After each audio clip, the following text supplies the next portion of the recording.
Good morning friends. मी प्राध्यापक Shrikant Mujmule, teachers exam कट्टा चॅनलवर तुम्हा सगळ्यांचं स्वागत आहे. मित्रांनो, अ, भरती कधी होईल, सर ॲड कधी येतील, हा कॉमन प्रश्न आता विद्यार्थ्याच्या मनामध्ये उपलब्ध किंवा निर्माण होत आहे. अशा परिस्थितीमध्ये एक सर्वसमावेशक उत्तर देणं जरी अवघड असलं, तरी आपण काही गोष्टींबाबत अंदाज बांधू शकतो. माझ्या मते शासनाने अ, जो जी-आर दिलेला आहे, त्यामध्ये कालमर्यादा निश्चित केलेली आहे. त्या कालमर्यादेच्या दृष्टिकोनातून अ,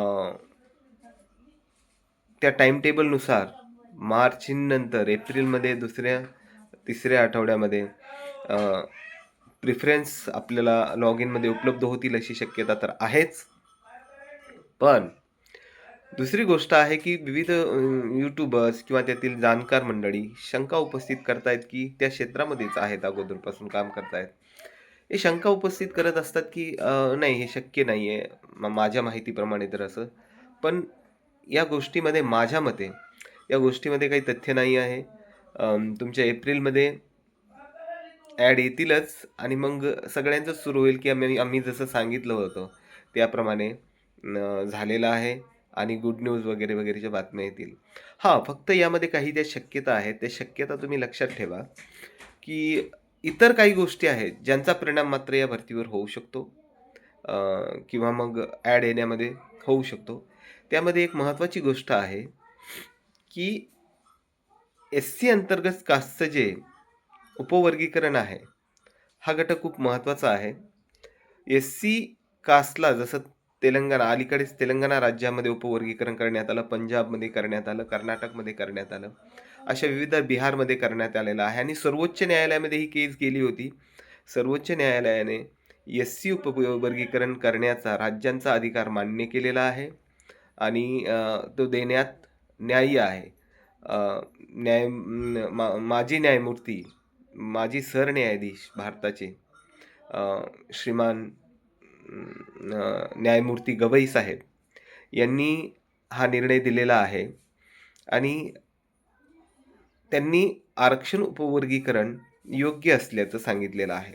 अशा परिस्थितीत महाराष्ट्रात न्यायमूर्ती बदर कमिटी स्थापन झालेली एस-सी उपवर्गीकरण करण्यासाठी आणि त्या त्यामध्ये त्या कमिटीचं काम जवळपास पूर्ण झालेलं आहे, असं पाठीमागे 2 ते 3 महिन्यापूर्वी माननीय मुख्यमंत्री देवेंद्रजी फडणवीस यांनी जाहीर केलं होतं आणि त्यांनी असं सांगितलं होतं, की लवकरात लवकर 2 ते 3 महिन्यामध्ये आपण यावरचा निर्णय जाहीर करणार आहोत. आता जर भरती लांबली, लवकर जर झालं तर ठीकच आहे. आपण म्हणतोय की एप्रिलमध्ये होईल, एप्रिलमध्ये झालं तर ठीकच आहे. पण जर एप्रिलमध्ये भरती नाही ॲड जर नाही आल्या, शक्यता धरतोय मी 99% होणारच आहे. आणि मग मधल्या काळामध्ये जर एस-सी उपवर्गीकरणाचा शासनाचा निर्णय जाहीर झाला, शासनाने एस-सी उपवर्गीकरणाला तो जो की होणारच आहे. एस-सी उपवर्गीकरणाला मान्यता दिली, तर तर मात्र मग जसं एस-सी-बी-सी आरक्षणाच्या संदर्भामध्ये सेट परीक्षेचा रिझल्ट राखीव ठेवण्यात आला होता. त्यानंतर बऱ्याच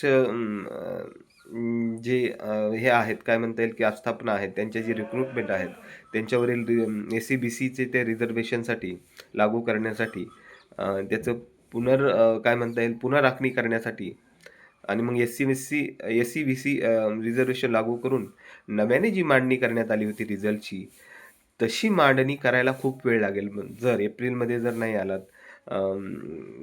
ॲड नाही आल्या तर आणि मग मध्येच निर्णय जाहीर झाला एस-सी उपवर्गीकरणाचा. मग मात्र मध्ये 2-4 महिने कसेही जातील आणि मग मात्र भरती लांबण्याची शक्यता आहे. कारण 3-3, 4-4 महिन्यापासून जे एस-सी उपवर्गीकरणाची मागणी करत आहेत, ए-बी-सी-डी, एस-सी कास्ट अंतर्गत ए-बी-सी-डीची मागणी करत आहेत. 2-2, 3-3 महिन्यापासून महाराष्ट्रातील कित्येक जिल्ह्यांच्या जिल्हाधिकारी कार्यालयासमोर अ, यांची उपोषणं चालू आहेत आणि ते त्यांच्या न्याय मागण्यासाठी लढत आहेत आणि शासनाने तत्वतः काय म्हणता येईल, की कमिटी येऊन तर मान्य तर केलेलंच आहे. तो फक्त निर्णय जाहीर होण्याचं जवळपास बाकी आहे. ते आपण पाठीमागे माननीय मुख्यमंत्री देवेंद्र फडणवीस यांच्या अ, याच्यावरून काय म्हणता येईल स्टेटमेंटवरून आपण सांगू शकतो. त्यामुळे लवकरात लवकर याचा जाहिराती एप्रिलमध्ये येतील अशी अपेक्षा करूया. चॅनलला जर सबस्क्राईब केलं नसेल, तर सबस्क्राईब करून घ्या, जेणेकरून नवीन अपडेट्स तुम्हाला मिळून जातील. धन्यवाद.